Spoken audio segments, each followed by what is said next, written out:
Hello, dear people. Welcome to the inaugural episode of Dual Drafts. My name is Edward. And I'm Philip. So, a little bit about what myself and Philip are doing here. I have been a casual Magic player for many years now. Draft is something that I'm becoming increasingly excited about, and to my great good fortune, I have my dear friend Philip here to show me the arcane ropes.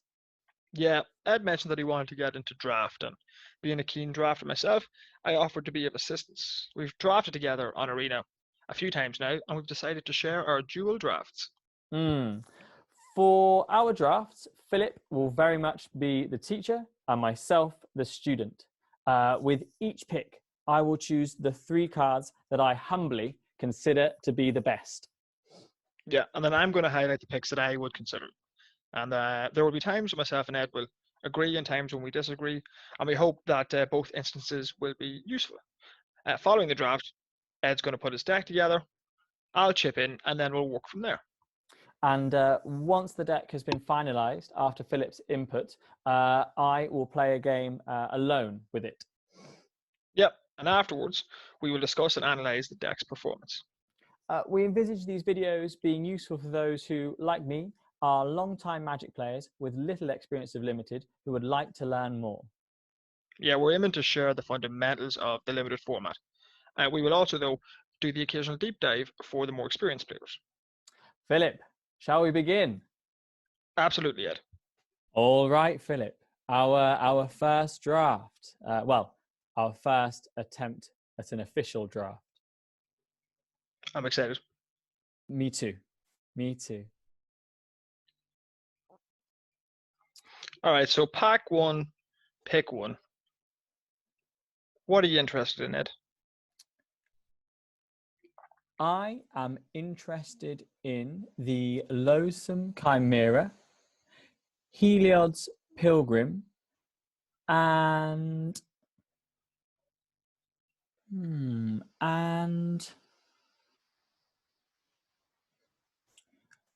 Oread of Mountains Blaze also looks fairly interesting. Yes, Oread of Mountains Blaze, Loathsome Chimera, and Heliod's Pilgrim. All right, Ed. So let's talk about Heliod's Pilgrim then. So that's the 2 and a white, 1/2, and whenever Heliod's Pilgrim ETBs, search your library for an oral card, reveal it, put it into your hand, and then shuffle your library. So what drew you to that? Well, I've played with this card before a few times in Constructed with a deck that included plenty of auras, and she was wonderful to get out. You know, you'd get her out there and you could immediately tutor for something. And, I never felt, oh man, I don't really need another of these. So I was drawn to her instantly. Yep. Well, I think you made the right decision with Heliod's Pilgrim, Loathsome Chimera. I'm not as interested in the Oread. Probably would take maybe Mogus's Favor here instead, or Warden of the Chain. That's the 1 red-green 4/4 with trample. It can't attack or block, or it can't attack unless you have a creature with power 4 or greater. That's what I would put over Oread, but completely agree with your choice on the Pilgrim. I think that's the correct pick. Okay. Heliod's Pilgrim it is. All right, so pack 1, pick 2. What are you looking at now, Ed? Let me see. I can see a Maya's Grasp. Maya's Grasp is definitely one of them.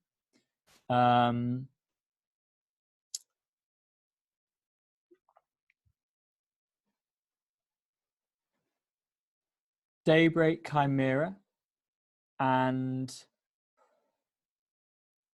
Omen of the Sea. Yeah, I think I agree entirely with you, Ed. I definitely do. Sunmane Pegasus is also another good white card. I did also think, look at Sunmane Pegasus, yes. Yeah, it's been an overperformer in this format. But I think Daybreak Chimera is probably better enough that you could go with that. So what was you thinking behind Maya's Grasp?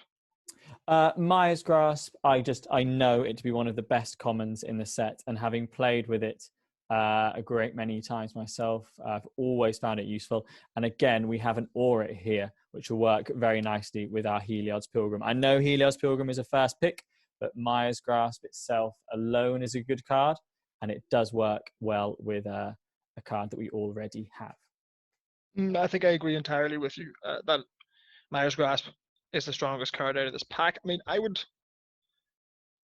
you would like to take Daybreak Chimera because we've started white, it's white, and we want to be heavy white to play with Daybreak, but I think Maya's Grasp is just better enough, and it synergizes well with Helios Pilgrim that we should just take it here and hope to get there. I think so, and I suppose also this way we are technically remaining more open than we would otherwise be. If we went for another white, particularly, although it's unlikely, a dual cast white, we're hedging ourselves in a bit more. So very true. All right then, my man. Pack 1, pick 2, Maya's Grasp. All right, so we're on pack 1, pick 3 here, Ed. What's standing out to you? Okay. Let me see. Let me just read. So the Triumph of Anax is here. Until end of turn, target creature gains trample and gets +X/+0, where X is the number of law counters on the Triumph of Anax. Target creature you control fights up to one target creature you don't control. Okay. So that's chapter 4 now. Chapter 4. So the first thing you read happens for 3 chapters in total. And then chapter 4 is a fate. Okay. It strikes me as something of a slow burner, although you do get benefits along the way, and the fight at the end sounds to be a good thing if you are controlling the Triumph of Anax. There's also Eutropia, the twice favored here, who I've really enjoyed playing with, but then she is a 1, a green, and a blue, so obviously very, very color specific. And there's this is a tough one. I've just seen Vexing Gull as well, which I like. I know. Yes, Vexing Gull is about the cards that I like. Yeah, Vexing Gull again is an overperformer in the format. Really enjoyed it, but I don't think we'll be picking that here. I'm drawing Ed to Heliod's Pilgrim. Would be a card I would consider. Again. Interesting. Yes. And Sorry, continue. Also, we also have an Inevitable End in the uncommon slot. That's the 2 and a black enchantment aura, enchant creature, and that creature has at the beginning of your upkeep sacrifice a creature. Initially, it seemed like that might get its target straight away, but it basically just reads sacrifice this creature on average. Yes. Unless so again, another good pickup there. So I'm inclined towards. I think it's pretty close between Inevitable End and Heliod's Pilgrim, and I would hedge Heliod's Pilgrim. I think no, change your mind. Inevitable End. I was about to say I also think Inevitable End. It's removal, and I suppose technically, I don't know if this is going to ring true at all, but technically it's an uncommon, so we're less likely to see it again than we are Heliod's Pilgrim. Yeah, it's very true. So Inevitable End it is. Pack 1, pick 4. Okay. What do you think, Ed? I think, sir,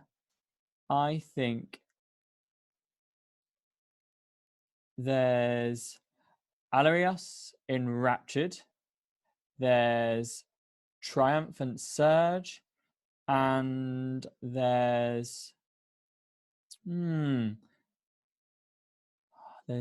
Mogus's Favor. There's also Bright Breath Catablepus.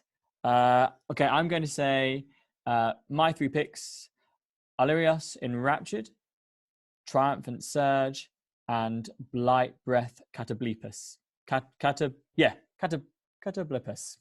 That one. No, Catablepus. No, you got it. Yeah, it's tricked a lot of people. Don't worry. Got a lot of people. I think you're on the money there, Ed. I think you're on the money. I wouldn't put Triumphant Surge in the same group as those cards. I think it's below Illyrios. It's also below Bright Breath Catablepus, in my opinion. Omen of the Sea is here. It's the second one Mm. we've seen, which is a great card. And Mogus's Favor is another good pickup as well. Mm. Uh, the most powerful card is probably Illyrios Enraptured, because it's 3 mana, one of which is blue, for a 2/3 that enters the battlefield tapped. And when it does, you create a 3/2 reflection creature token, and Illyrios Mm. doesn't untap if you control a reflection. So it's essentially just 2 creatures spread over a long space of time for 3 mana. I think it's a great card. But I don't know if it's good enough to knock me off another black card here.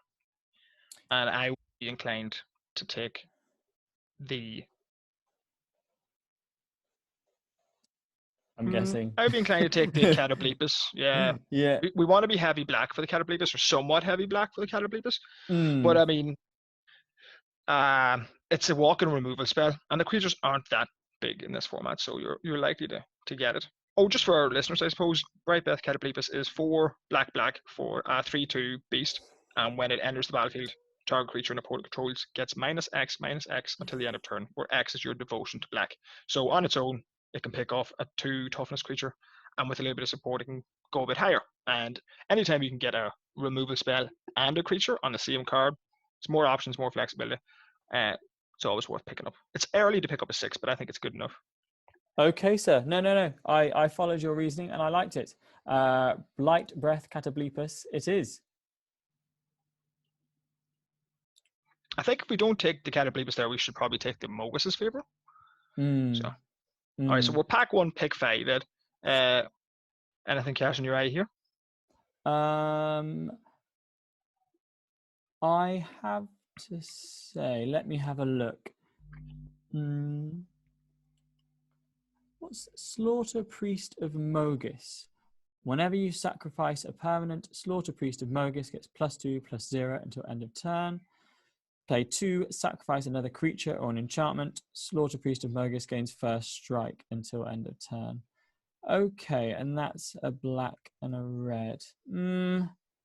Not overly sold on that. Yeah, I haven't been too impressed with it either. Yeah, I remember you saying that. I think here, Infuriate is very cheap. 1 red, +3/+2 until end of turn. Instant speed. Okay. There's also Wrap in Flames. I wonder if. Do you think red might be open, or is it? No, at this point, neither Wrap and Flames nor Infuriate are good enough for Okay. me to think that people are passing on them. They are good cards, but only not good cards. They're situational cards that work well in a aggressive red deck. But no, I don't think that's a sign that red's open. Okay, man. Well, to be honest, I'm only really looking at Leonin of the Lost Pride in that case. Well, yeah, I think you're right. It's a 2 mana 3/1 in white which is nice. It's not the best card in the world, but the exile target card from opponent's graveyard has versatility, and best to get our 2 drops while we can. I think that's the correct pick. Okay, Leonin of the Lost Pride it is. All right, pack 1, pick 6 at. Okay. Cards that I like the look of here. I'm going to go for 3 again. I like Ichthyomorphosis, and I like Starlit Mantle. Starlit Mantle is an enchantment, and it's an aura. Flash, an enchanted creature that you control. When it enters the battlefield, enchanted creature gains hexproof until the end of turn, and the enchanted creature is left with +1/+1. I've used it a few times in Constructed, and I've greatly appreciated the hexproof a number of times. And the other one I would say would be Mogus's Favor. 1 black enchanted creature gets +2/-1. Escape 2 and a black, exile 2 other cards from your graveyard. What say you, Philip? I think you picked the right 3 cards. I don't think I agree with those choices. There's an Nyxborn Courser there the 1 and 2 white 2/4 enchantment creature. But again, I don't want to pick that up just yet. It'd be nice, and it works in most white black decks. Usually quite glad to have it, but no, not really worth considering over the cards that you've mentioned. What makes you value hexproof, Ed? Given the cards that we have, you're discussing the hexproof and Starlit Mantle. Like what I makes you? suppose. Well, it's an aura. So we do, I mean, we've only got the one, but we do have a Heliod's Pilgrim. So she doubles the likelihood that we can go and find Starlit Mantle. So there's that. But also, I suppose I'm just looking forwards a little bit. I presume there are going to be creatures in our deck that we may well want to protect at some point when we're playing. And this flash ability, I think, makes this a really versatile aura that will protect a creature and then leave you with a slightly stronger creature. So if that happens to be a flyer as well, I think it's even more valuable. I don't know. What do you think? No, I agree. That's a good point. It's nice. That's the beautiful thing about the auras in this set, is that they take the place of a lot of sort of instant spells, but they hang around and give you some sort of small benefit beyond their initial use. It is very nice.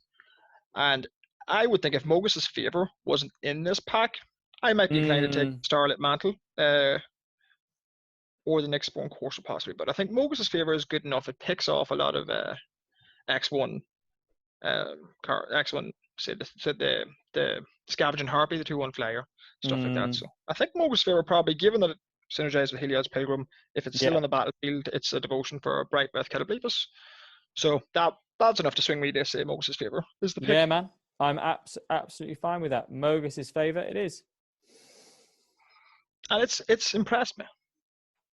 Yeah. All right. Let's run to pack 1, pick 7 now. Starting to get towards the bottom of the barrel. But what are you looking at now? I am looking at 3. Another copy of Leonin, perhaps. Lampad of Death's Vigil. In the last game of Limited I played, I found her actually very, very useful. She has an ability. She's an enchantment creature, 1 and a black. Pay 1, sacrifice a creature. Each opponent loses 1 life and you gain 1 life. And I was using some 1/1 tokens that I had to block creatures with lifelink, and then I would declare the block and then sacrifice them. So the block occurred, but no lifelink was gained. I still lost, but I found that really useful. So Lampad of Death's Vigil, and obviously she's black. She fits with what we're doing. And Rage Scarred Berserker. 5/4 with an enter the battlefield effect. Target creature you control gets +1/+0 and gains indestructible until end of turn. And it is 4 and a black. And it's just it's a good body. Yeah, absolutely. I would love to have a Rage Scarred Berserker before we finish. I'm not going to take it yet. I wouldn't take it yet just because you've room for 1, maybe 2 5s on average. Yes.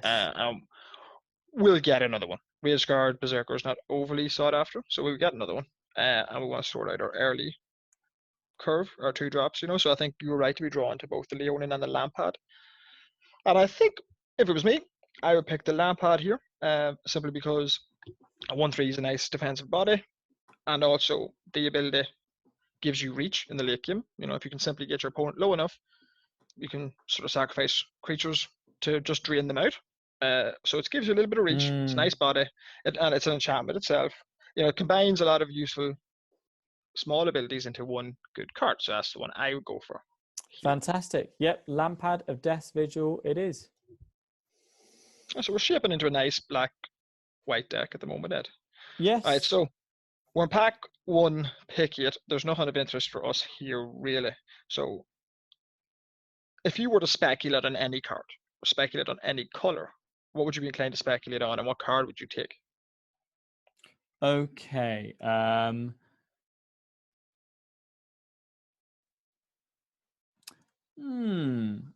Okay. I'm drawn to Impending Doom. Sorry, doing a podcast. I probably shouldn't read silently. 2 and a red, an aura. Enchanted creature gets +3/+3, and attacks each combat if able. When enchanted creature dies, impending doom deals 3 damage to that creature's control. Oh, no, I don't like it. That's a downside. I read that silently and incorrectly. Okay. Warden of the Chained. Irrespective of colour, my man, I'd probably go for Warden of the Chained, particularly as he's still hanging around. Yeah, that's very true. That's a saying that blue, red, green is possibly open. Or at least one half of it's open anyway. Doom is actually quite a good card, impending doom, but you want to be quite aggressive and stick it on either a flyer or sort of an underworld rage hound and help it get through combat, so it survives. It's at home very nicely in an underworld rage hound because it has to attack each combat anyway. So yes. yeah, I would probably pick the Doom or the Warden myself. Aspect of Manticore, which we haven't mentioned, 2 in a red, flash, enchantment, aura, enchant creature. Enchant creature gets 4 strike until the end of turn, and then afterwards it maintains a +2/+0 boost. So it can again have forced creatures through. For me, probably going to grab the Warden of the Chain in case something crazy happens. No, scratch that. Grab the impending doom. We're never going to end up in green and red. It's very unlikely. So grab the doom in case we go white red or black red. All right, sir. Doom it is. So we're pick 9 now. Pack 1. Easy pick. Just grab the Nyxborn Marauder. Works well with our Cataplepus, more devotion pips. It's a 4/3 for 4. That's just grab that. Move on. Nyxborn Marauder. Pack 1, pick 10. All right. So what card are you looking at here, Ed? I know it's a triple cast, but Underworld Dreams. You know what? I think that's actually a good idea. There's a Deny the Divine here, which is a good blue card. Yes. Quite a good blue card, one of the better blue commons.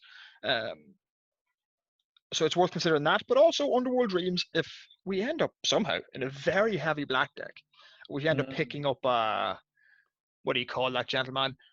The Grey Merchant of Asphodel, Gary, the 5 mana 2/4 that yes. drains for X and you gain X, where X is your devotion to black when it ETBs. I think actually I would take the Underworld Dreams here for the sideboard, and who knows if we end up mono black with a couple of splash and a couple of cards. Well, it will help us again with our Blight Breath Cataplepus. Precisely. So yeah, okay. Underworld Dreams. I've forgotten what. I can't see the number. Is it pick? I'll leave it to you. We are now currently pack 1, pick 11, having already picked Underworld Dreams in pick 10. There's nothing of any use for us here, Ed, but we can talk about the Triumph of Anax now. I didn't have a chance to talk about that earlier. So for 3 mana, you get +1 turn 1 and trample, +2 turn 2 and trample, +3 turn 3 and trample, and then in the 4th one you get a fight. And I saw you were drawn to that, and I think it's a bit of a trap. It might be well worth pointing this out to our listeners now. There's a reason we're seeing a table pick 11. Well, there's a reason we're seeing it. Yeah, and yourself, precisely. There's a reason you see in a table pick 11, and it doesn't offer that much. The fight is what it's all about. Yes. At the end, and it's the most. Your opponent has 4 turns of his or her own to see it coming. So yes. There are just so many ways that they can turn that to your disadvantage. It just doesn't offer enough, and it's too predictable. It takes too long, and it's too easy to see coming. And Magic being a game of working from limited information, having your opponent know that, listen, there's a fight coming up in 3 turns from now. Just isn't going to fly, just isn't going to fly.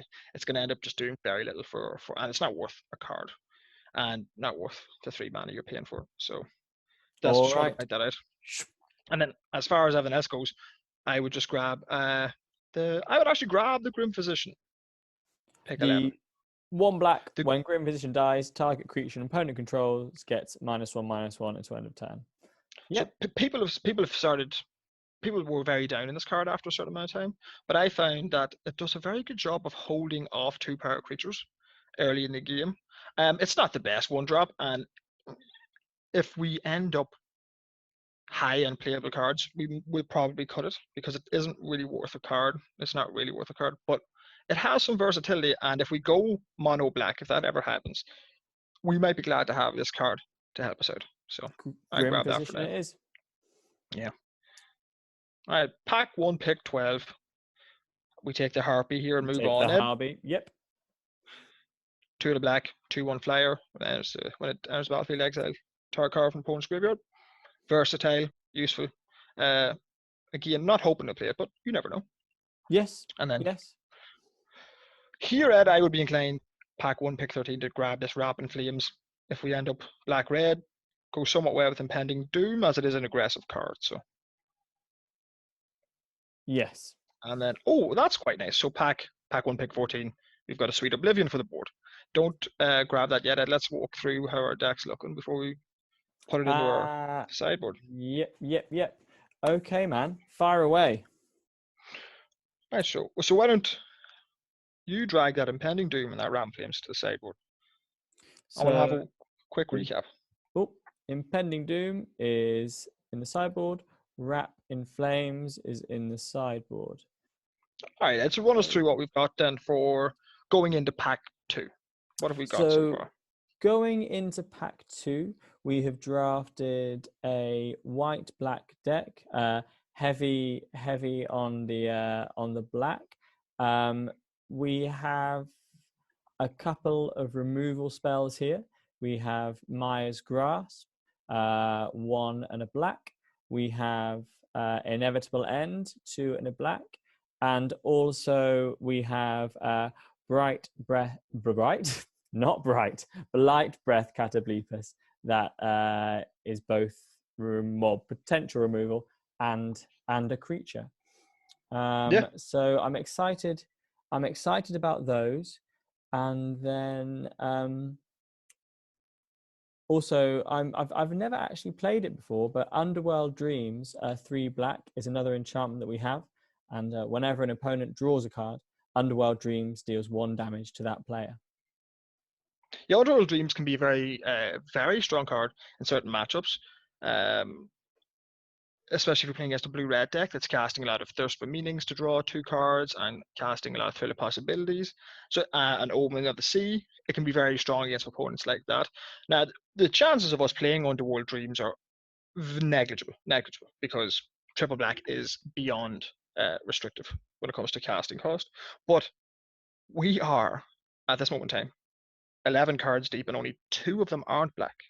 So I'd say Adam, we're moving into pack 2. We're hoping to see a rare that really helps solidify us into what we're doing. And also, we can be aware that we have 2 white cards. So we are not white at all. We are black, and we can be anything else we want. That's a very good point, yes. Yeah. See, we don't want to get locked into the idea that we're black-white, because we're not. We're black. We have a white card that we would very much like to play in Heliod's Pilgrim, and a playable 2-drop in Leona of the Lost Pride. So we are open as far as things go. And we've got a lot of black this draft, which is nice. So going in, hoping to see something that maybe gives us another color or solidifies into white. And we hope to see a good rare. That'd be nice, because our deck is a bit low on power level at the moment. Yes. I'd agree there, So why don't you grab that through the Oblivion Ed, throw in the sideboard. Straight in sideboard. There we go. We'll see what we got going pack 2. All right, pack 2, pick 1, Ed. What do we see? Okay. So, casting my eyes over the cards. There's one that, what's this here? 2 and a white, Idyllic Tutor, sorcery. Search your library for an enchantment card, reveal it, put it into your hand. Then I'll reveal it, put it into your hand, then shuffle your library. Okay. The 3 cards here, Philip, the 3 cards here for me are Timoret, Chosen from Death, 2 black, Mm-hmm. a legendary enchantment creature. His toughness is equal to the devotion to black, and 1 and a black. Exile up to 2 target cards from graveyards. You gain 1 life for each creature card exiled this way. So Timuret, there is another Heliod's Pilgrim, and there is Omen of the Dead. Excellent, Ed. You're really starting to pick this up, man. That was those are the exact 3 cards I would be considering straight away. That's exactly what I would think of. I like First Band Brawler in green as well. And if I was in green at this point, I would probably take it if I wasn't in black, because it's very similar to Blight Breath. 6 mana, 4/4, and when it enters the battlefield, it fights another creature, so it can just really be a hammering, because then you're getting a 4/4 and a remove a spell put together, and that is a hell of a lot of difference between a 3/2 and a remove a spell put together, like our Blight Breath. But we're not going to pick it here because it's too far up the curve and we don't know that we're green yet. If it was me, Timuret would be the immediate pick. Keeps the mono black dream alive, first of all. The mono black pipe dream still alive. And a 2-drop that scales in toughness throughout the game is good, especially in a defensive deck. If that has a 2/4, 2/5, like that's blocking almost everything. But the main reason we're interested in Timuret is the ability. 1 in the black, exile up to 2 target cards from graveyards. You gain 1 life for each creature card exiled this way. The life can be important sometimes, but on average, it just means what this card says is pay 2 mana, take 2 cards out of your opponent's graveyard. If there's an escape creature in there, you can exile it. If there's not an escape creature in there, they're going to have a lot of a harder time escaping it later in the game. That's when I a can very spend good 2 point. mana and take 2 cards out. Yeah, massively overperformed from what I initially thought of it. I used to be hesitant to grab Timuret because of the double black. It is quite restrictive, but we are heavy black now, so it's perfect in our deck. We're probably only going to splash a couple of cards unless something changes, and that ability is just massive. So, all right, Timuret it is. That's actually a really nice pickup. So pack 2, pick 2, Ed. What are you looking at now? Pack 2, pick 2. Okay, let me just run the mouse over a few of them. Fateful End, 2 and a red. Fateful End deals 3 damage to any target. Scry 1. No, any target's nice. Okay. Yeah, it has a home in aggressive decks because it can go to the face. And it's an instant as well, which matters. Yeah, okay. Yes. There's Daybreak Chimera here, but looking again, although we're not necessarily going to go for mono black, we are very heavy black. So with what we have at the moment, we're unlikely to benefit from chimeras. This spell costs X less to cast, where X is your devotion to white. So although I'm sort of looking, I'm naturally drawn to Daybreak Chimera. I don't think. Oh, I'm finding this quite hard actually. And there's also. Well, you've hit the right 2 cards, or the 2 cards I would be interested in so far. And there's Lagona Band Storyteller. 3 and a white creature, Centaur Advisor. When Lagona Band Storyteller enters the battlefield, you may put target enchantment card from your graveyard on top of your library. If you do, you gain life equal to its converted mana cost. So yeah, that's the one I'm looking at, Ed, straight away. I'm actually very excited for that one, because if we do end up heavy black, a 4-drop is quite easy on our mana. If we end up say playing 11 swamps on 6 plains, Laguna Band Storyteller would be very happy in our 4-drop slot. And it reuses the auras that we have in Moses' Favor, Maya's Grasp, and Inevitable End. So I think it's by far and away the correct pick here, given what we currently have. Yes, great. Okay, there we go. Lagona Band Storyteller in. All right, so we're back 2, pick 3. Oh, here we go. So Ed, what are you interested in here? Tell the people at home. I'm going to tell people at home we are interested in Gary, the Merchant of Asphodel. Philip, could you give a more erudite answer as to why we are interested in Gary? So, given how our deck's built up, we have a lot of black permanents. We do. So there's going to be a lot of black on the battlefield, a lot of black pips on the battlefield. Our devotion is going to be quite high all over the in a place. given game. Well, in a given game against any opponent, on average, you're going to have a few of your permanents out when Gary hits. So, given that most of our permanents are black, some of them have double black, one of them has triple black. Gary is at his Underworld dreams. best. Yeah, exactly. Gary is at his best in this deck. when he's underworld And dreaming. I think, yeah, and I think if you pass Gary here, I think we'll be missing an opportunity because the power level of our deck is still quite low. We've got some good removal, which is nice, but nothing screams power. And our deck could reliably get Gary out as a 5-mana 2/4 that deals 6 damage to our opponent and gives us 6 life or 5 damage. So that's nothing to be scoffed at all. Nothing to be sniffed at all. I'm gonna click. Ready, Gary. There we are. All right. So pack 2, pick 4. Where are we at, Ed? Pack 2, pick 4. All right, sir. Okay. There is another Blight Breath Catoblepus here, although I don't imagine we would like another 6-drop. Or not probably rather not another Blight Breath. There is an Iroa's Blessing, 3 and a red, an aura. When Iroa's Blessing enters the battlefield, it deals 4 damage to target creature or planeswalker an opponent controls, and enchanted creature gets +1/+1. I think that is a very good aura. And then,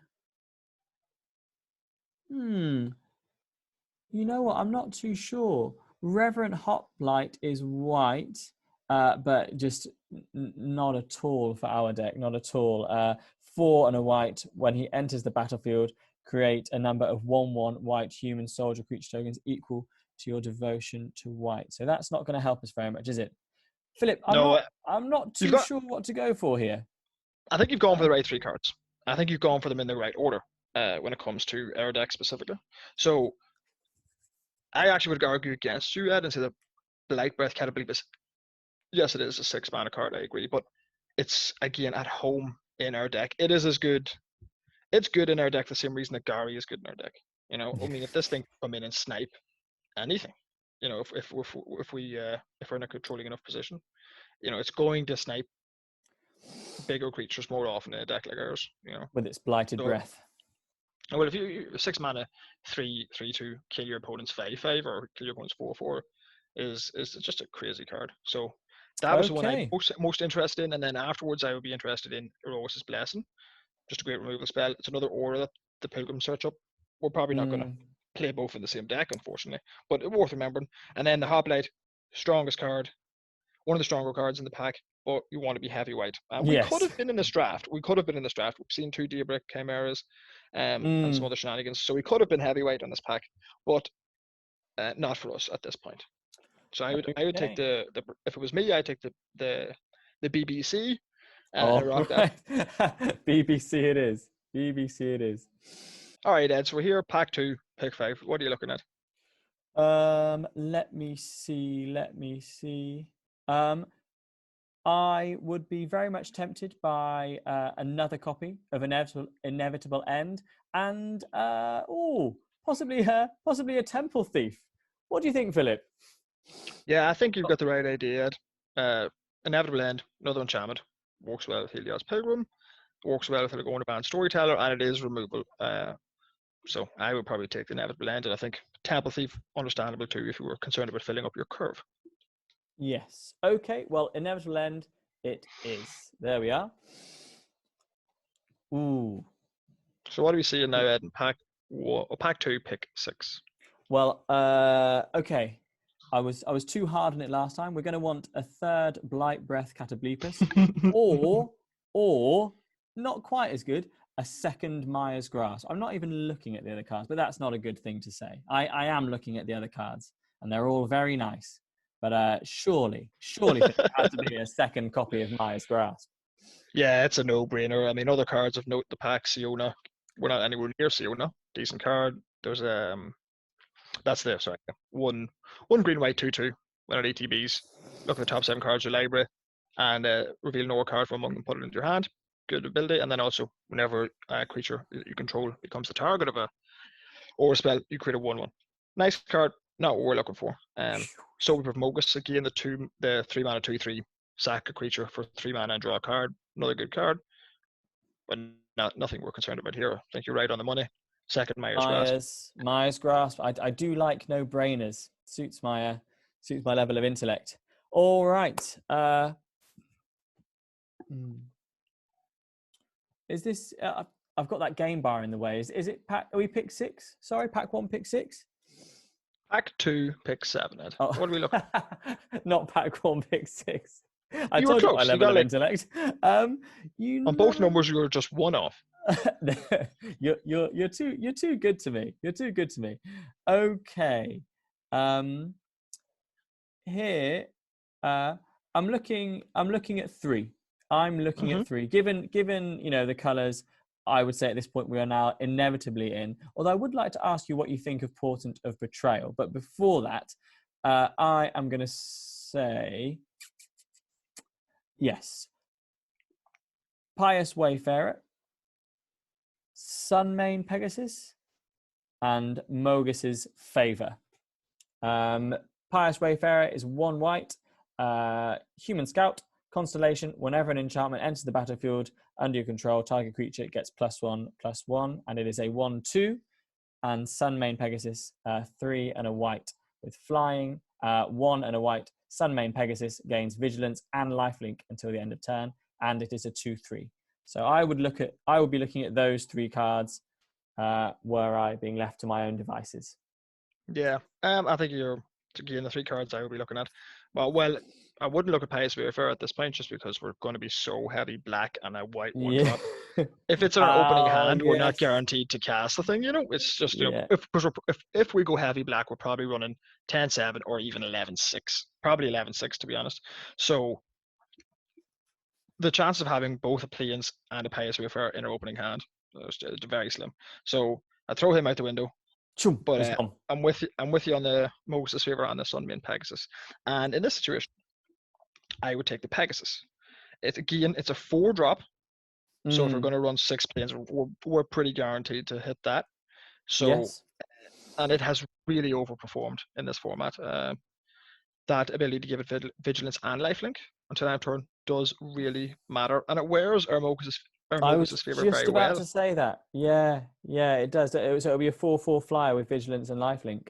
And I think Mogus's Favour, having 2 Mogus's Favour, it's a bit redundant. You can and often should run 2 Mogus's Favour, especially if you have the Hateful Eidolon. Yes. But given our suite of removal and aura-based removal specifically, I believe a second Mogus's Favour offers us less than a flyer. We need certain ways to close out the game and get that bit of damage in. So I think the Pegasus is the pick here. Okay. Sunmane Pegasus it is. All right, Ed, so we're now into pack 2, pick 8. Pack 2, pick 8. Okay. I'm looking at 2 cards here. I know it's 1 white, but we're very unlikely to want to play this. Obviously not turn 1. We'd have nothing to attach it to. But even sort of turn 2 or 3, we're unlikely to want to play Sentinel's Eye. So we'd probably be able to cast that quite easily. If we were to put that on, Sunmane Pegasus doesn't really need the help with vigilance, but it's an activated ability, so it does cost us money to make him a vigilance lifelinker. So and it makes him a 3/4 if it's on him. So and then just getting carried away now. But then put a Mogus's Favour on top in this ideal world, and we're away. But anyway, I'll stop talking about that. And the second card, Soul Reaper of Mogus. Enchantment creature, 2 and a black, 2 and a black, sacrifice a creature, draw a card, and it's 2/3. Those are the 2 I'm looking at. What are your thoughts, man? Yeah, there's Dawn Evangel in the pack, 3 mana, 2/3, 2 and a white. Whenever an enchanted creature dies, if an aura you control was attached to it, return target creature card with CMC 2 or less, or give it your hand. No, don't worry. You're right not to look at it. It's worth mentioning for the people at home. If we had gone heavier white in this draft, it's something we can Yes. consider picking up as well. But I haven't been overly impressed with it, and I think you're on the money with the eyes or the Soul Reaper of Mogus. I would personally be inclined to grab the Soul Reaper, only because our creature count isn't huge, and the versatility of being able to sack a creature and draw a card is always useful, though the cost is somewhat expensive. But there's an argument for the eyes as well. I think it's very, very close, Ed, and ultimately, I'll leave it up to you. All right. Let me just do a creature count. I'll include all of them for the time being. 1, 2, 3, 4, 5, 6, 7, 8, 9, 10, 11.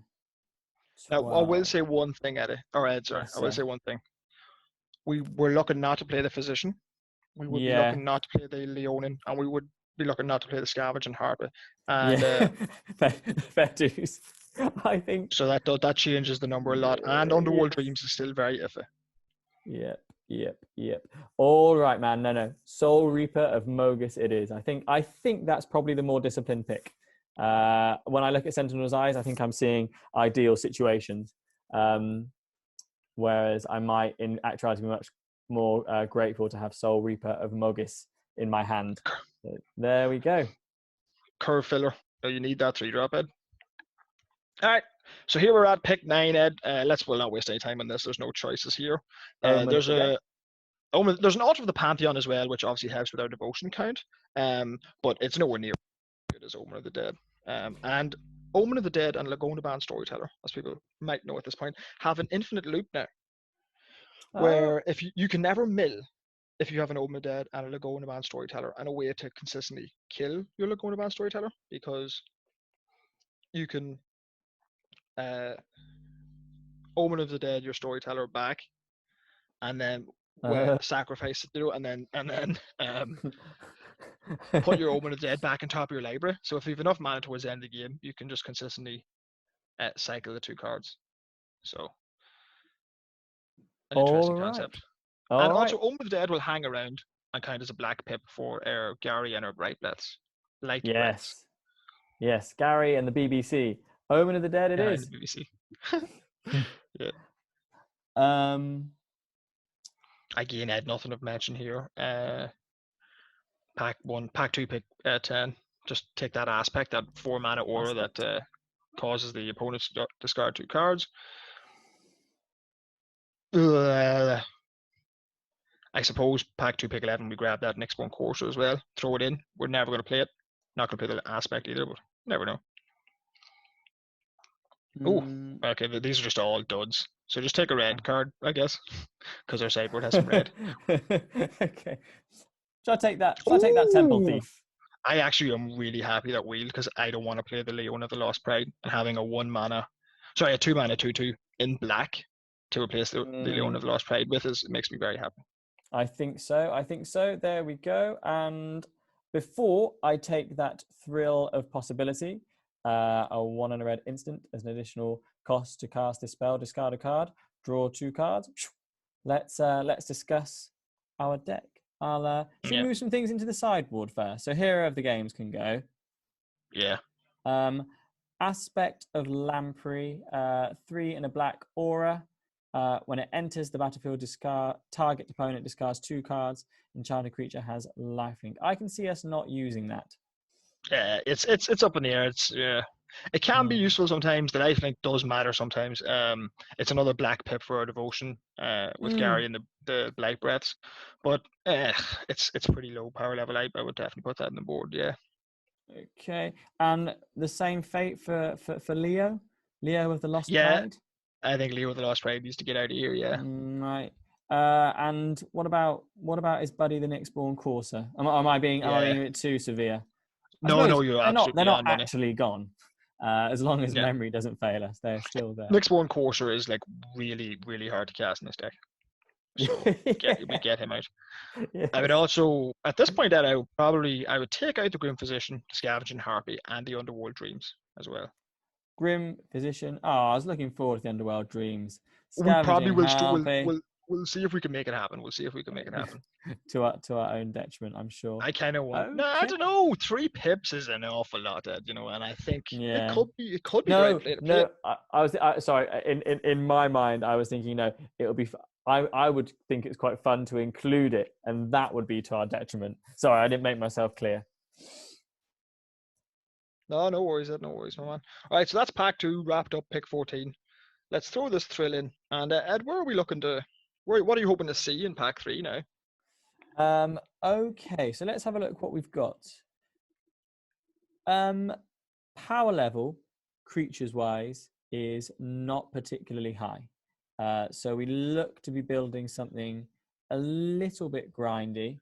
We've got a fair few items of removal: Maya's Grasp, Inevitable End, Bright Breath, Catoblepus. So we're not. I wouldn't say that we're overly aggressive. Would you say, on the basis of having that removal, sort of we're leaning in a more controlling direction? Is that the right language to use? Yeah, absolutely. Yeah, I mean, even if you just look at our creatures here, Lampad is a 1/3.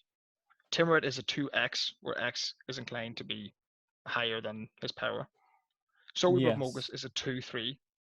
Laguna Band Storyteller is a 3/4. Sunbeam Pegasus is Yeah. a 2/3. Nyxborough Marauder, okay, he sort of changes the thing a little bit. He's a 4/3, but a 4/3 is still a good blocker. Gary's a Yeah. 2/4. Gary's a 2/4, and the Catoblepus, they're 3/2s, but they're also walk-in removal spells. So what you see in their head is when you have a disparity in power and toughness in the manner that we do, where our toughness is on average higher than our power, that's a good sign that your deck wants to be defensive. Okay. Because a Lampad of Death's Vigil is designed to oftentimes trump your opponent's 2-drop and your opponent's 3-drop, because a lot of 3-drops in this format have 2 power. Most 2-drops in this format have 2 power.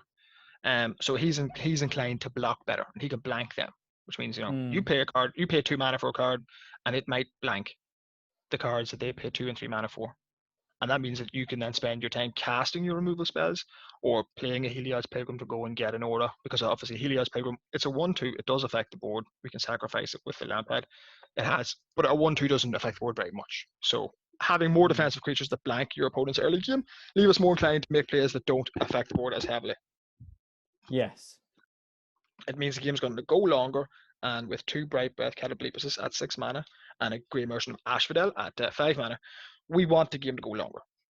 The longer the game goes, the more permanents we're likely to control. The more permanents we're likely to control, the more black pips we have. The more black pips we have, the more Gary and the BBCs It's do their all work. making sense. It's all making sense. Okay, man. So I suppose, sorry, I never really actually answered your question. It would be good to see something, I think, with a little more power behind it, perhaps. Something to get some damage in. I don't know. What about you? Yeah, no, I agree with you. So I'd like to open some sort of rare that would work well here. I would like to open a powerful escape card. That'd be nice. Yes. Being able to open in a Afrika Spawn at uncommon, the black Yes. the black 4-drop that comes back as a 5/6, and your opponent is forced to sacrifice a non-Gorgon creature. That'd be nice, so we can use our graveyard. I'd also like to see a Dreadful Apathy if we're talking about commons, because pairs well with Heliod's Pilgrim, and it'll allow us to exile any trickier permanents. So that's what I'd like to see, but I'm with you. I'd like to see, hope, a strong black rare, or failing that, a strong white rare. White rare, yeah. Okay, well, I'll side this thriller possibility, and here we go. Oh, wow. So pack 3, pick 1. What are we looking at here, Ed? Well, unfortunately for us, there's not a black rare to be sniffed, but I am looking, and I'm just going to... Oh, but there is a card that's reminding me I did want to talk to you about. I am going to say there's Dreadful Apathy. Yeah, the one we were just talking about. 3 and a white. Enchant Yep. creature can't attack or block, and you can pay a 3 and a white to exile target creature. Well, I mean, suppose I'm a bit torn, because there are some cards in here that are good and that I like. I suppose it being pick 1. I think Mystic Repeal is great.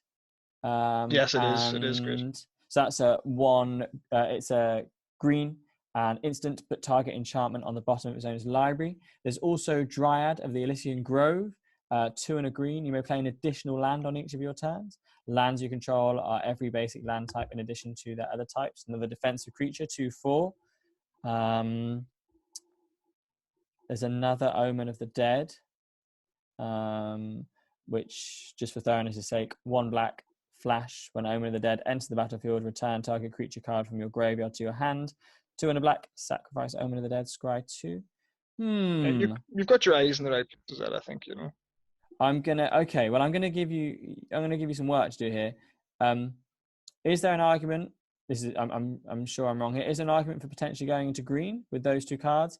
And then also I'm looking at Dreadful Apathy and Omen of the Dead as more realistic picks. Yeah, no, I don't think there's an option to go into green, or at least there's an option. I just don't think it's a good option.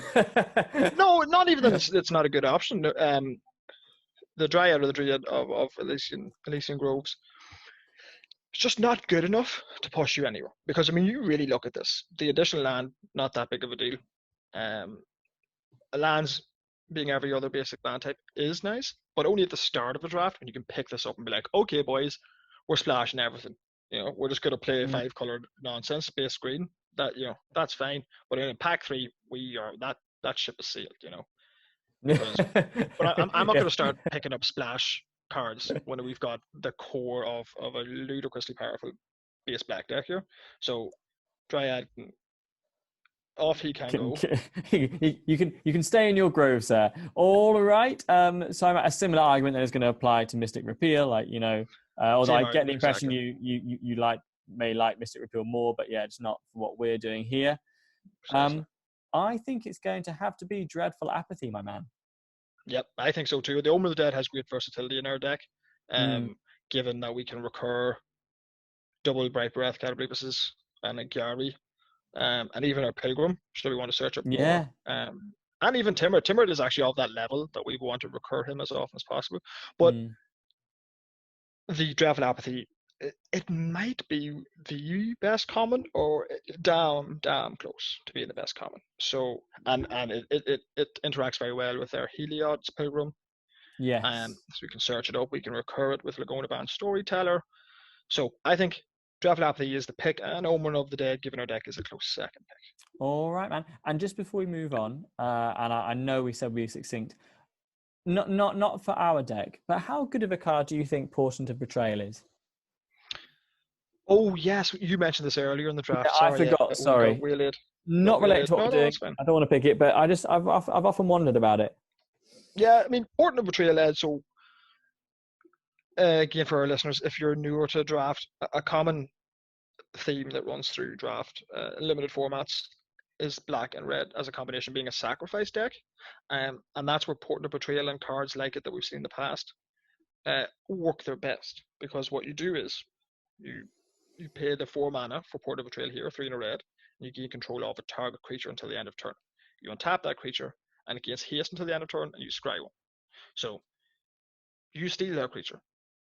If they're in a position where they can't really block it very well, you attack with it. And if it lives, if you have a Lampad of Death's Vigil, like we do, or if you have a Slaughter Priest of Mogus, they both have inbuilt sacrifice abilities. And then you can just sacrifice that creature, because you own it for that turn. You're in control of it for that turn. So it turns into a 4 mana removal spell, essentially, plus the cost to sacrifice it. So that's in a base black-red deck with little removal options. Portent of Betrayal turns into a great card if you have the sacrifice outlets. Okay, thanks, man. I've often thought it looked quite interesting. But sorry, listeners, Dreadful Apathy it is. Yeah, we're not doing interesting stuff. We're picking the same. Ooh. All right, so pack 3, pick 2, Ed. What are we looking at? Pack 3, pick 2. Given where we're going, okay. I've got 2 for you. Let me just have a look. Mirror Shield, Artifact Equipment 2. Equipped creature gets +0/+2 and has hexproof. And whenever a creature with death death touch blocks or becomes blocked by this creature, destroy that creature. Okay. I'm gonna give you the 2 cards. For me, Heliod's Pilgrim, and then a Nyxborn Marauder, just for that 4-drop slot. And then also, would you mind just what do you think of Mirror Shield? Those are my 3. So Mirror Shield is that you've read already, the 2-mana artifact Mm-hmm. with an equip cost of 2 that gives the equipped creature +0/+2 some text about destroying death touch creatures, and most importantly, hexproof. So Mirror Shield is a great card if you have a bomb. If you have a really powerful card that you Yeah. don't want them interacting with, a card that if you can resolve it and get Mirror Shield onto it, that you'll more or less just win the game off the bat of that, then that's when Mirror Shield goes way up. But in a deck like ours, with no particularly important creature in general, nothing that we care about staying around for a long period of time, plus the prohibitive cost paying 2 to cast it and then paying 2 to equip it. It can be split over 2 turns, which is fine, but it's a lot of mana to invest to do essentially very little if you don't particularly care about the creature. But a good card if you have bombs. That's what I would say.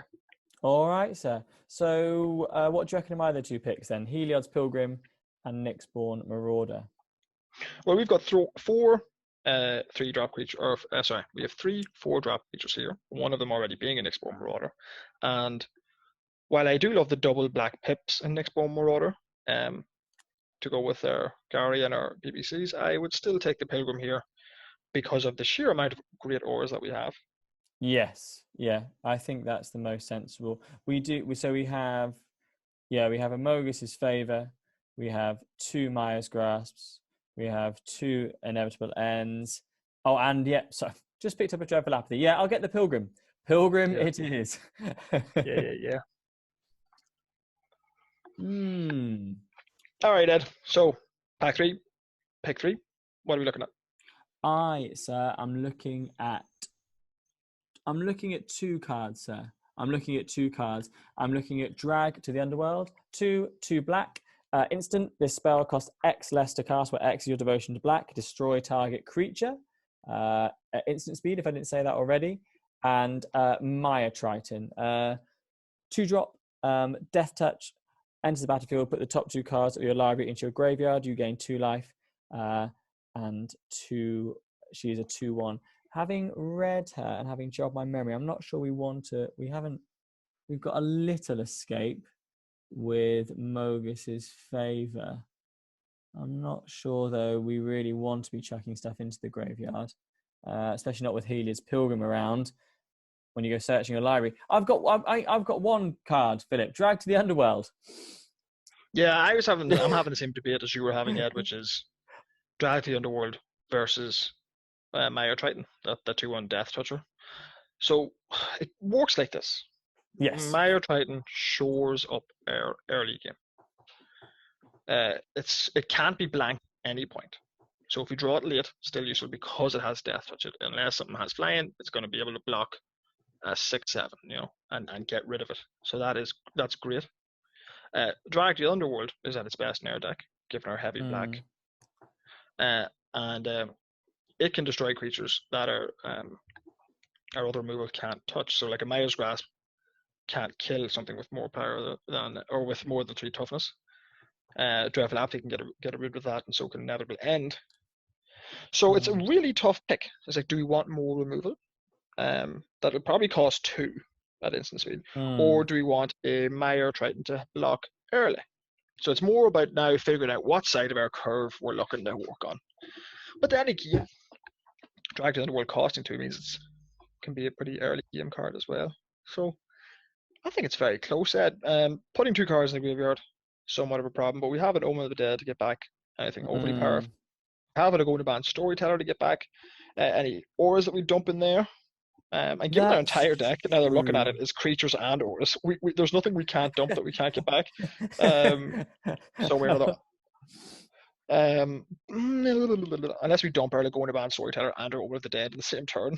I suppose it's a possibility. I mean, unlikely, but it's I not I think you're probably right to go with the Drag to the Underworld here. I'm now not so sure. Well, our creature count now is 1, 2, 3, 4, 5, 6, 7, 8, 9, 10, 11, 12. 12 creatures. But our early plays are pretty weak and our 3-drop slot's pretty low. Do we want to go for another Soul Reaper of Mogis? No, he's not good enough. Yeah. The 2-mana 2-1's actually better than him, I think. Yeah. So, I think it's really tough. It's really tough. I'm not sure what I would take here. It's a really tough pick. I'm now leaning Maya Triton. All right, rock and roll. Let's do that. My gut wants me to do that too. Just do it. Done. It's been done. Nice. Nice done. Oh, All right, thanks. so pack 3, pick 4. What it is. Pack 3, pick 4. Oh, I wish we'd gone for the bloody. I don't know, actually. I was going to say I wish we'd gone for the Drag to the Underworld now, because Temple Thief might have done, given what else we are looking at. I might have filled in that curve. I know what you're saying. Yeah, but then no Death Touch. No Death Touch. No Death Touch. And also, this is more of an aggressive card, anyhow. Somewhat, yeah. Given that it can't be blocked by enchanted or enchantment creatures. Now, there's a Rage Scar Berserker. It's a 5-drop. We have Gary, but then he does deliver some power. And we're lacking power. We're lacking a bit of power. He does deliver some power. For me, man, it would be between. I'm not so impressed with Indomitable Will. I know it's an aura. No. +1/+2. No. Yeah. So for me, it would be a Mogus's Favor or Rage Scarred Berserker. And honestly, I'd be leaning Rage Scarred Berserker. And another. Yeah, I think I'm with you on that. We already have one copy of Mogus's Favor, and we do need something that can just get into a fight. He has very big fists. Yeah, 5-mana 5/4 is just a beating. Rage Scarred Berserker it is. There's an argument for taking any of those cards there. You can happily take a second Mogus's Favor, and that's a good pick. You can happily take Soul Reaper Mogus to fill up your 3-drop slot, and that's still a good pick as well. So, any card there is really, really quite reasonable, I think. And then pack 3, pick 5, Ed, what are we looking at here? Let me have a look at what we've got. So creature-wise, we've a Lampad of Death's Vigil, we've a Maya Triton, we've a Temple Thief, and we've a Timuret at our 2-drop slot. I suppose, being frank, Ed, the chances of us playing any of the cards in this pack are slim to none. Yeah, that's yeah. Yes, sir. They are. I mean, we've got no use for a Transcendent Envoy. We may not even have a source of white mana at turn 2. Yeah, if I was you, I'd just grab that Envoy, stick him in the board, because you already have a Leona of the Lost Tribe. There's no cards here we're interested in. He can make our auras cheap. We're not going to be casting them, so it doesn't matter. So I think we get past that. Oh. So pack 3, pick 6. What are we looking at again? Again, not a whole bunch. Yeah, just another Light Breath is what's here for us. Bunch, yeah. There's nothing really here for us. We're not casting these cards. I would take that Light Breath and stick them in the sideboard. Interestingly, there's a Mischievous Chimera. Yeah. Blue-red's always open. And a loathsome Chimera, so green's pretty heavily open as well. Yeah. Okay. What about pack 3, pick 7 then? Pack 3, pick 7, what are we looking at? Pack 3, pick 7, sir. Is Funeral Rites. We can draw 2 cards, lose 2 life, and put the top 2 cards of our library into our graveyard. It's 2 and black. Again, we're chucking things into the graveyard. We're losing a little bit of life, but that's okay. We do get to draw. Card draw is always nice, and and it's only competing with that Nyxborn Courser, and we already have those, or Nyxborn Marauder. Sorry, we already have one of those. We don't really want another one, I don't think, especially now that we have the Rage Scarred Berserker. So I think your inclination is correct, Ed, to grab the Funeral Rites, because I don't mind it as a one-of in most decks, specifically because we need some card draw. There we go. Yeah. So Funeral Rites it is. I think we should probably in what pick are we on? Sorry, Philip. Pack 3 pick 8, Ed, and I think we can slam through it. We can grab, though. Uh, Luckily in Pack 3 pick 8 here, we have a Moses favor. This is the only Yeah. card that we're Should we interested in. should we finally take that Mobus's favor? Yeah. Second Moses favor. Yeah. I think I think we're meant to take that.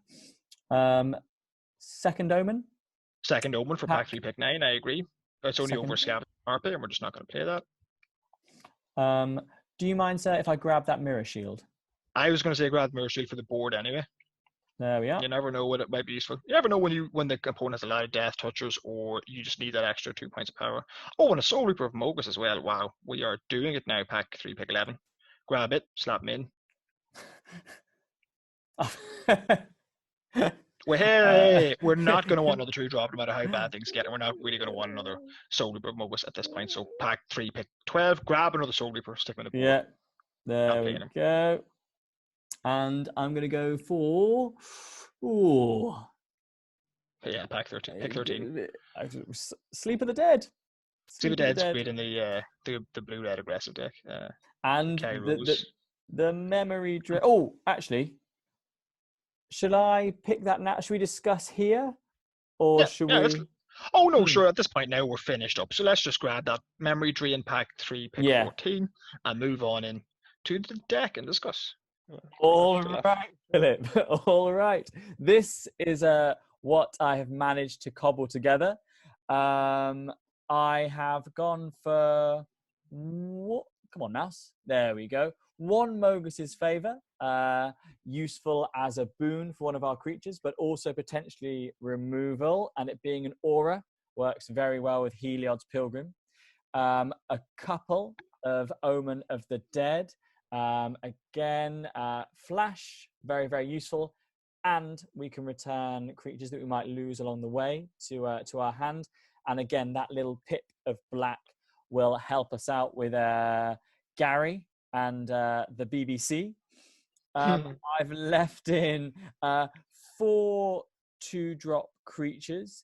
There's Lampad of Death's Vigil, there's Maya Triton, Temple Thief, and Timoret, chosen from Death. So I feel like they'll sort of set up a nice little early game. I suppose wall of defense for want of a better term. And then just to speak about a couple of items of removal. Again, in the 2-drop slots, we've got Maya's Grasp, a couple of those, and we have a couple of Inevitable Ends moving up to our 3-drop slots. I've left in we have one Dreadful Apathy. I don't feel like I need to say much about that particular card there. And with regards to our 3-drop creatures, there's a couple of Heliod's Pilgrims, which are going to be great for fetching our auras. Soul Reaper of Mogis. We have 2-3 reasonable body, and if we really need to, we can sacrifice a creature and draw a card there, so potential card draw. Moving up into our 4-drop slot, we have the Nyxball Marauder, again 2 black pips that will help out with Gary and the BBC, and 4-3 as well, a good blocker, good aggressive blocker. Sun Main Pegasus, a little evasion with flying, and the potential for vigilance and lifelink. And there's Lagona Band Storyteller, 3/4. So again, another good blocker, good defensive card, and also we can return an enchantment from the graveyard to top of the library, and some life gain as well, equal to the returned card's converted mana cost. And towards the top end, in the 5-drop slot, I've left in 1 Rage Scarred Berserker. Nice, powerful attacker. Gary's there. Really great card. Works really well with our deck since it's so heavy black. And, the same again applying to the BBC. And, I struggle a little with bigger picture. But basically, I feel that we've put together a fairly defensive deck here. Our removal will help us sort of control the game and get hopefully at least to sort of the mid game. And hopefully we can use creatures such as Nyxball Marauder, Sunmane Pegasus, Rage Scar Berserker, and the Bright Breath Cataplepus to slowly chip away at our opponent's health whilst controlling the game with some of our removal spells. And that is my lot. What do you have to say?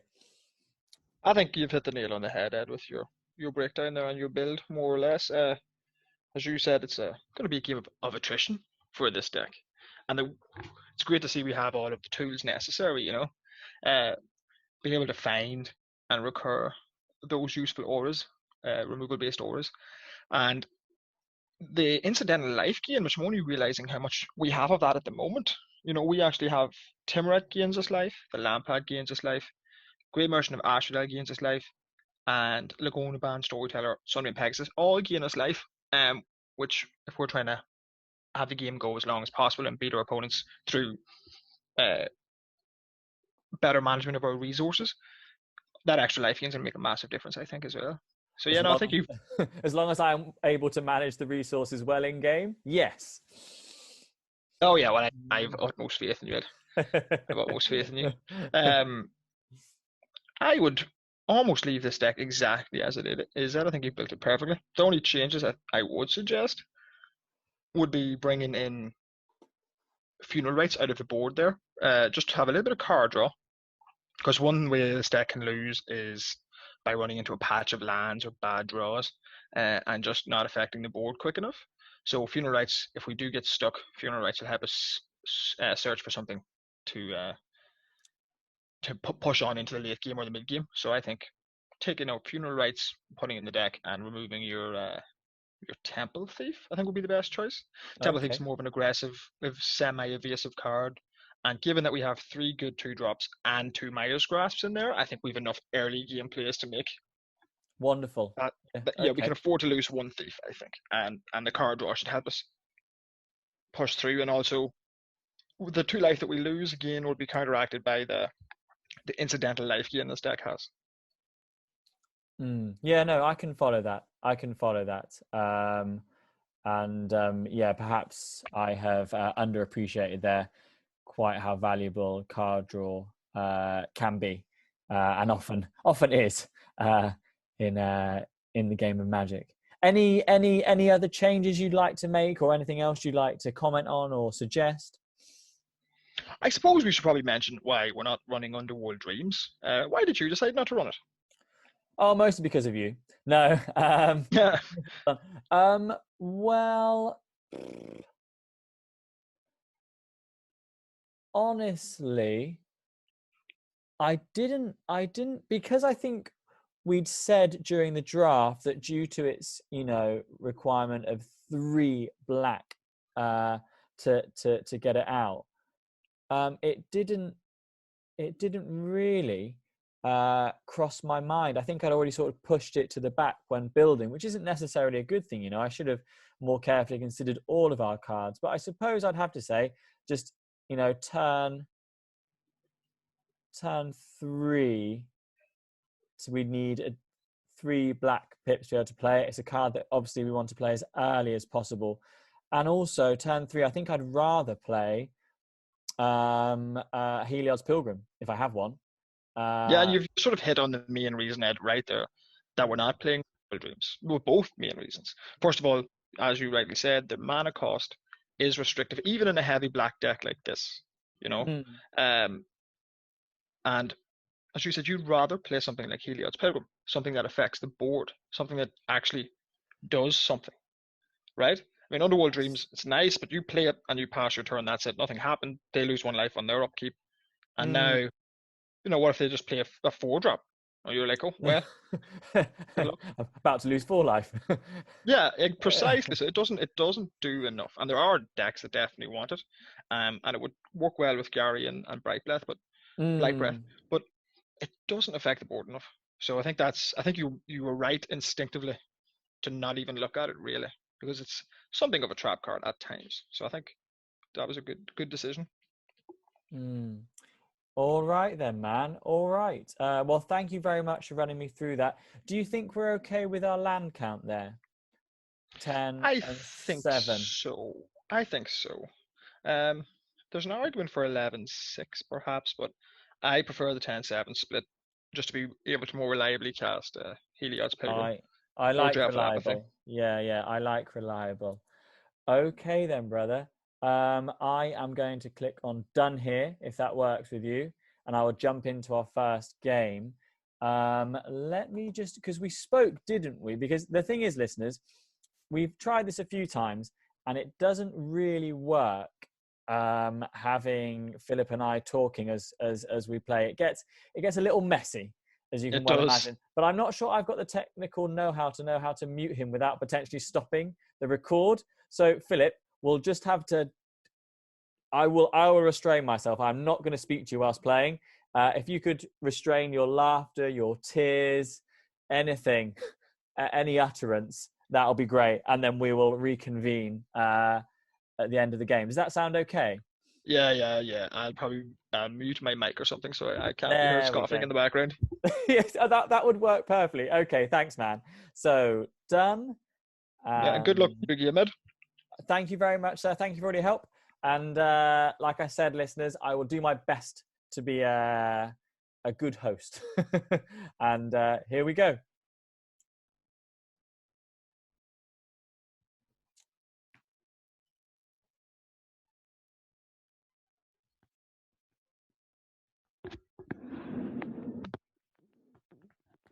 Right, I'm out of here. Good luck. All right, man. Thank you very much.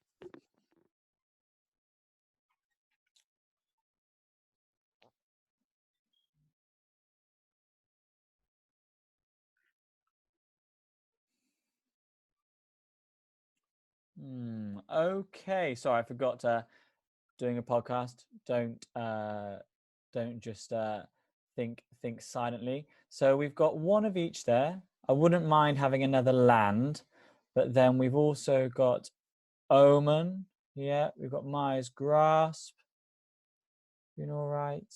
And yeah, okay. Okay, I'm gonna. Oh, yeah, Keep 7. Let's see how this goes. All right. First. All right, Moss Viper. Another land. Wonderful stuff. Okay, so we'll start with Swamp. And there's nothing else that I would like to play here. So next.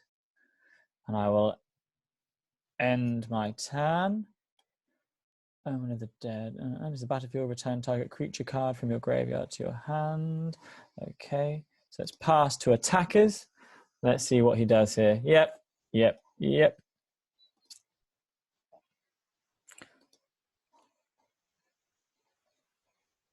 There we are. So 1 damage, courtesy of Moss Viper. Okay. Nessian Hornbeetle. That's fine.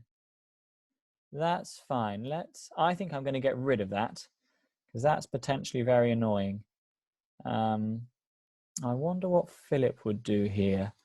I wonder what he would do. He can hear me. Good. So that's another swamp. Yeah, you can wonder all you want, Ed. I can still hear you. I can still hear you. Nessian Hornbeetle. Oh, man. So if I don't do it, I'll be taking 3 damage next turn. And it can only grow by 1, but then I don't really want to take 3 damage next turn. You know what? I am going to Maya's Grasp the bugger. You know, he's tapped out. So there's he can't grow the Nessian Hornbeetle or anything. Yeah, that was probably the right call, wasn't it, Philip? Knack there, but that was the right call. Okay, let's see. Let's see what happens here. We can get the Soul Reaper out next turn. Yep. Okay.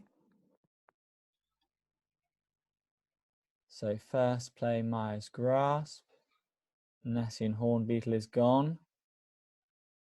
Let's see what he's going to do. It's definitely his turn, yes. Or her turn. Although Johnny John, probably him. Probably him. Fellow appreciator of Nissa, which is always good to see. All right, man, what you doing? Okay. Good stuff. Another Another mountain. All right. Hello, Rage Scarred Berserker. Let's play one of these planes. And let's play... I don't really want to draw any cards yet. Well, maybe I do. That's return type creature. No, it'd be nice to have a Maya's Grass back, but that's not going to happen. I think Soul Reaper of Mogus is the right play here. Yes. Yeah. Sorry, everyone. These are probably very obvious decisions. Although if you are like me, you know, not new to Magic, but having always been a casual player in the past and new to Limited, perhaps you're experiencing similar thoughts. Okay, Fateful End. Oh, that didn't last long, did it? Okay. I imagine I'll be taking the customary 1 damage this turn then. I don't really want to use Inevitable End on this Moss Viper, and I won't. I won't do that, but I don't want to be taking 1 damage forever. Maybe it is time to use Funeral Rites. Draw 2 cards, lose 2 life, top 2 cards alive and go. Oh, I could always, yeah, it might be Funeral Rites time. Unless I just top deck anything useful. Oh dear, that's not good. Not a problem communicating with the server. Oh dear. Oh dear. Can I reconnect? Please let me reconnect. This is the... Oh no. That's not good. Oh, that's a loss there. Oh, that's frustrating. Oh no, not necessarily yet. Not necessarily. You might bring hello, you straight Philip. back to the game. Yeah, here's the other day, or calm the whole ship. It should bring you straight back into the game, hopefully. So. I'm hoping so too. I did have, I had all of my bars. I do have as good at internet as I possibly can. Yeah, there's just a lot more people are on because of the COVID-19 stuff. So, it seems like most ISPs are struggling a little bit. I wouldn't worry too much. Okay. But be snappy when you get back in, because you have 0 timers and it's waiting on your response. So. Okay. Oh, is it throwing me back in or a new game? Hey, it's Johnny John. Yeah, same person. Are we starting again? Oh, be snappy. Okay. Resolve. What? Yeah, resolve. Whoa! Things have changed a lot since since I got back. Okay. Resolve. So if any of these got haste, that's trample. And that's a 4/5. Okay, so pass to attackers. Now, do I really want to return? Oh, bloody hell. Pass to blockers, which I have none. Pass to damage. Okay, now is Omen of the Dead the right play here? Let me think. It would get me back Mogus' favor. Can it trade with anything? No, it would just die straight away. I could draw a card, and I'm not likely to survive much longer if this carries on. I'm going to do it. I'm going to play Omen of the Dead.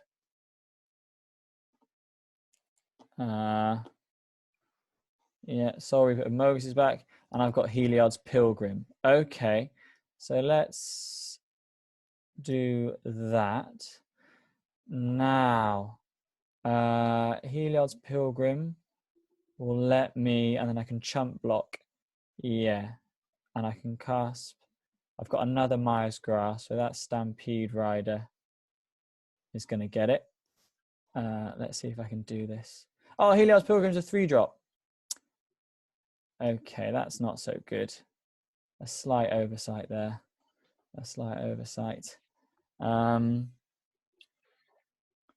Right, so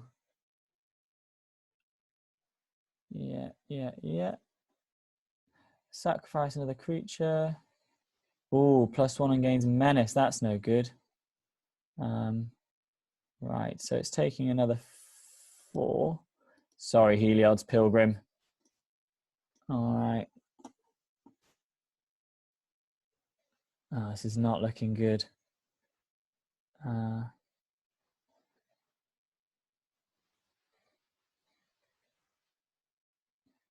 This is not looking good, is it? Now, let's play that swamp. Yeah, that's the right thing to do. Now, so that'll be... I've got 9. So there's 1, 2, 3, 4. 9 damage exactly. So it's also 3, 3. I think let's get rid of Stampede Rider there, if we can. That leaves me with 3 mana up.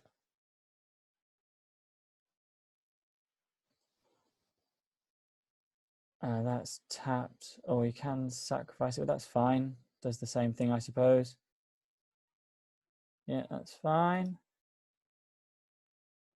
All right, and then I need a blocker. I need a blocker next turn, otherwise it's all over. I can't cast both of them. Oh no, actually, is it best to do inevitable end? Let's go. So I go inevitable end. 8. Oh no, no, no, no. Let's get this guy out and hope. Sorry, I'm probably not being very clear in elucidating my thought patterns, but after the game, Philip and I, Philip will obviously have things to say to me. Was that the right play? If he can get rid of it, I'm in huge trouble. But if I can just hang on. Triumph. Oh, great. So until end of turn, target creature gains trample and gets +X/+0, where X is the number of law counters. Good, good. That's exactly what I needed. The Triumph of Annex. Oh, no. Right. So trample. Not trample. I wonder why. So I might as well just go for this one in case sacrifices something and block. There we go.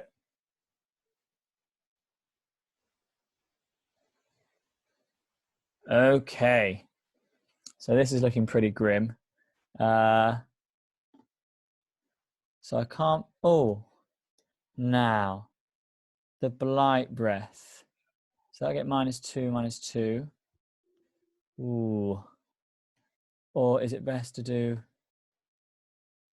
inevitable end? He's only going to get 4 damage through though. Devotion to Black is 3, so I can take out that thingy-bob. The Hyrax Tower Scout. I think this is the right call. Let's get rid of you. Armor of the Forge, 2 damage. Oh, that's frustrating. Oh no. Oh dear. Philip, I'm sorry. I've lost our first game. It doesn't matter what I do here. I'll just kill this snake. There we are.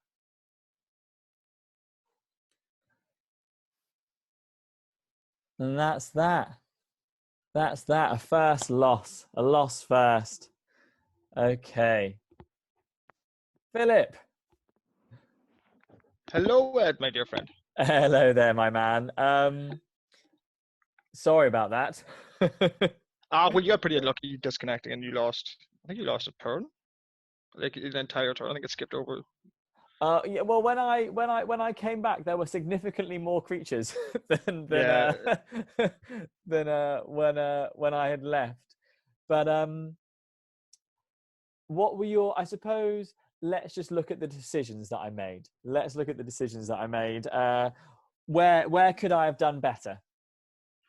So there was one decision, and then it snowballed from there. Okay. And if yeah, do you remember the turn where you decided you're going to play Heliod's Pilgrim? Yes. And search up Mayor's Grasp. Yes.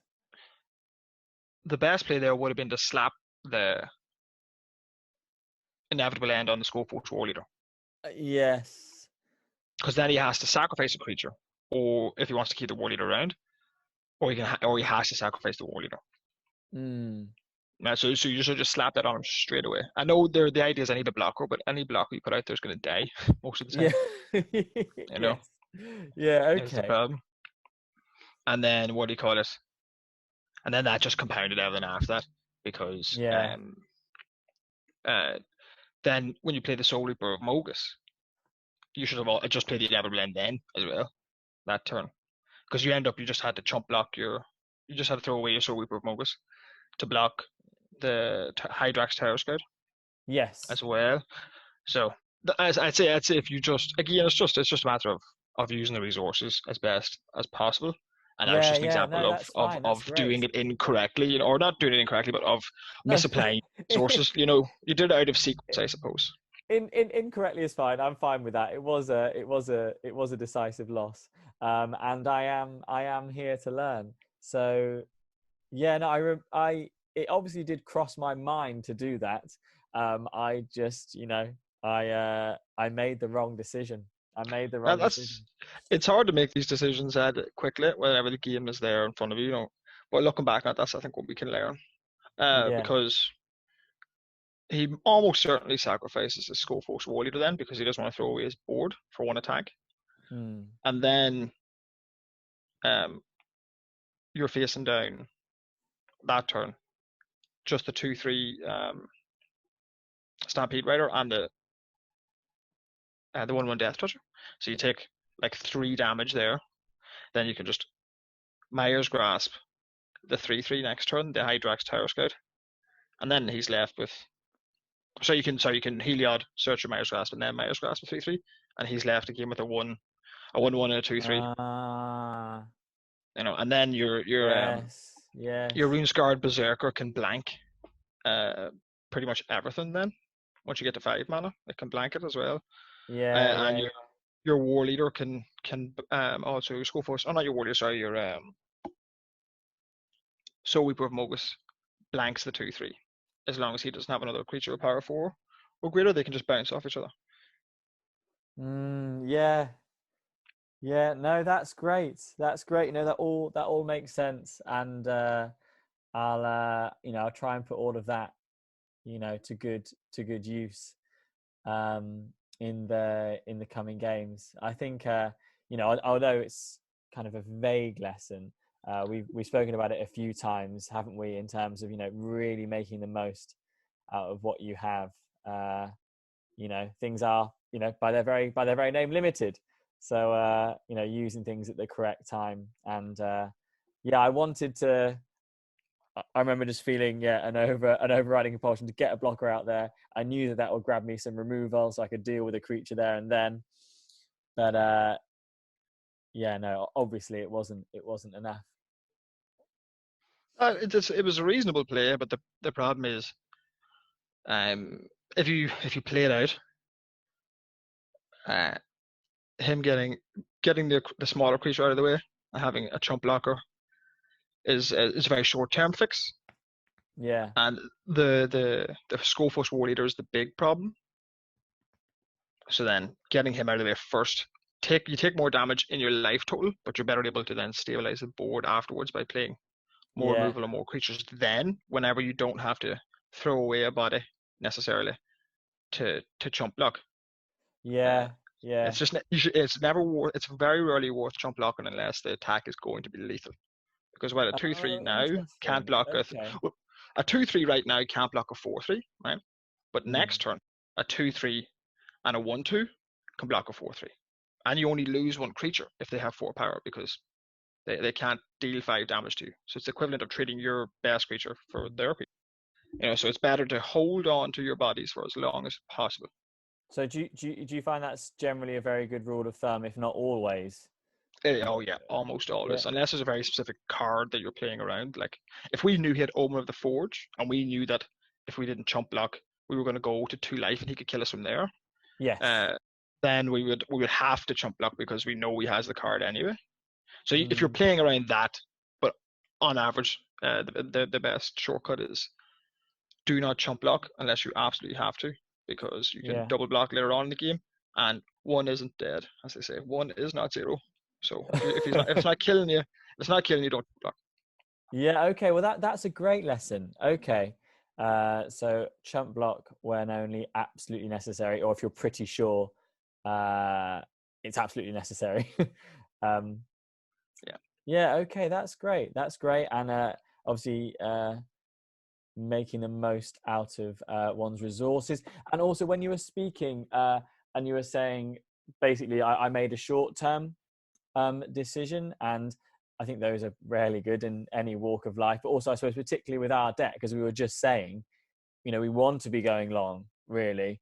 Then it was just an error on my part there. I went for the wrong strategy. I went against what our deck is actually trying to do, and obviously it did not end well.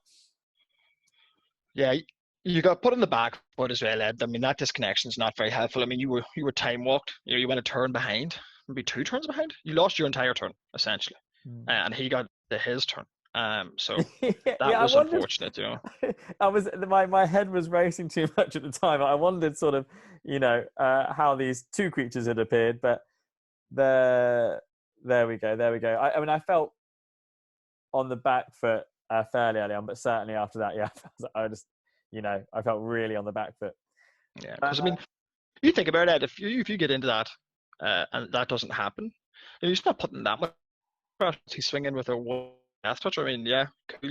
It's gonna take you like another 17 turns to kill me with that, So I think it's just getting put on the back foot like that really put a lot of pressure on you, and it's hard to make long-term decisions while you're trying to talk when you're under that sort of pressure. So I wouldn't be too hard on yourself. I think I Thank you, Philip. imagine that game goes very differently if you're not put under that unfortunate pressure.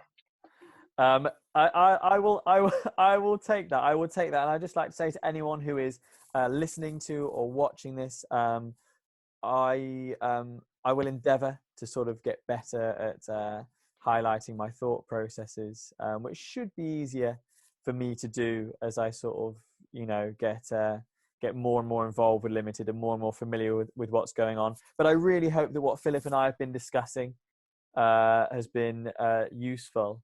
And if it's all right with Philip, I think that was a good discussion that we've had just there, and I think we'll probably leave it at that. It's been an absolute pleasure, and unless Philip has anything else he'd like to say, I'm happy to conclude this thing here, and well, you'll have to await our next episode, I suppose. Yeah, let's close her off there. One thing I will say is that all the tools were there to wiggle your way out of that situation if we got a bit lucky, if the luck came our way. So that to me is a good sign of the deck, that the deck is well equipped to handle a lot of threats at the one time. So looking that way, I'm content with the deck too. So I think it played out the way we wanted it to.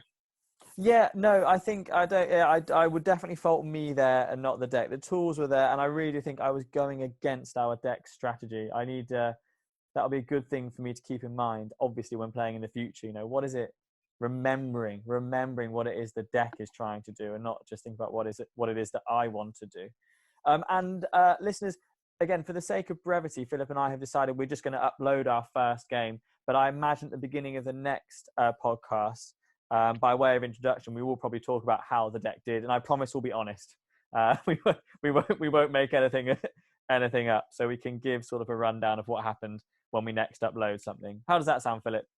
Sounds beautiful, Ed. All right then. Well, I was the first to say hello, so I will be the first to say bye-bye. Goodbye, everyone. See you next time. Goodbye, Philip. Yep. Bye-bye, Ed. Bye-bye, everyone. Take care.